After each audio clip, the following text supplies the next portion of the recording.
and Laramie was determined to take it. Perhaps there was a dash of the Celt in his makeup.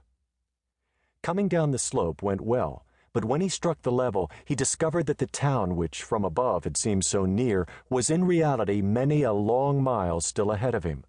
Instantly he knew that it was impossible for him to reach the place at this stage of the journey, but he kept struggling on sullenly in spite of the knowledge. It was very foolish, of course, but Laramie was a foolish man.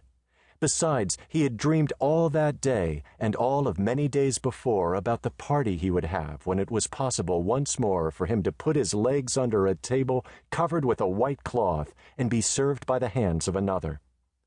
Sometimes he grew so impatient that he even growled at the weight of the fortune which he was carrying on his back. In reality, it was more than 50 pounds of gold. In the eyes of the world, it was 50 pounds of respect. For Laramie was a failure, a rank failure. To be sure, he was as clean as a whistle from head to foot, and his life was as free from any blemish of cruelty or cowardice as his body was free from weakness. Yet he was a failure. In him, two long lines joined and culminated, and the two long lines, in their mutual estimation, had produced a man not worth his salt. When Charles Laramie married Agnes Stillwater, there was every expectation that the offspring of such a marriage would be a person to be wondered at.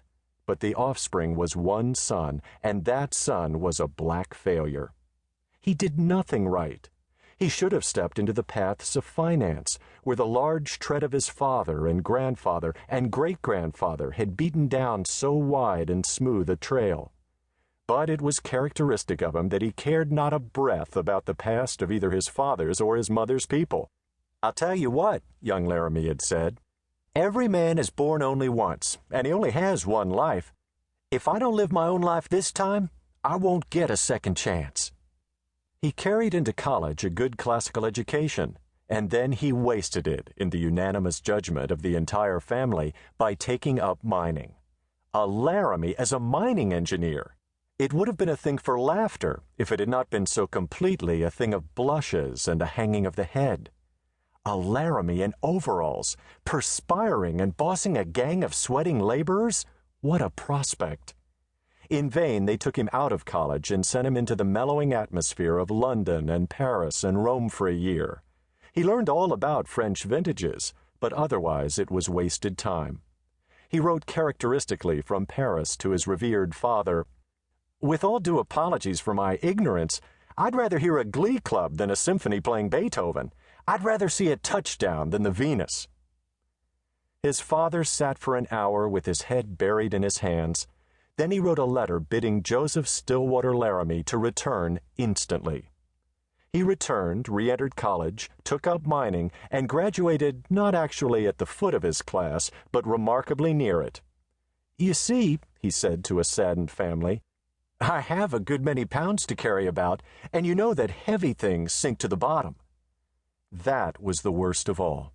He was the first Laramie, the first Stillwater, that failed to take himself seriously. But there was hope even in mining. There were large firms, great offices. Calluses were not absolutely necessary by any means. Then came a fresh shock. "I'm not going to be a parlor miner," said Larry, this being the disrespectful nickname that his college mates had given him. "I'm not going to mine behind a desk. I want to get the feel of a drill sinking into hard rock. I'd like that sort of thing. Working with your head is all well enough, but I'd rather be using some of my muscles at the same time. Otherwise, why was I given muscles at all?" What could be done with such a fellow? The family followed the example of Pilate, and having washed its hands of him, allowed him to go west. Thereafter they spoke of him only when direct questions were asked, and then their answers were given with bated breath. People began to feel that all was ended with Larry, except the inscription to be placed on his tombstone. But how would they feel when they learned that he had taken 5 or 6 thousands out of a soil that promised to yield him 10 times that sum in a very short time?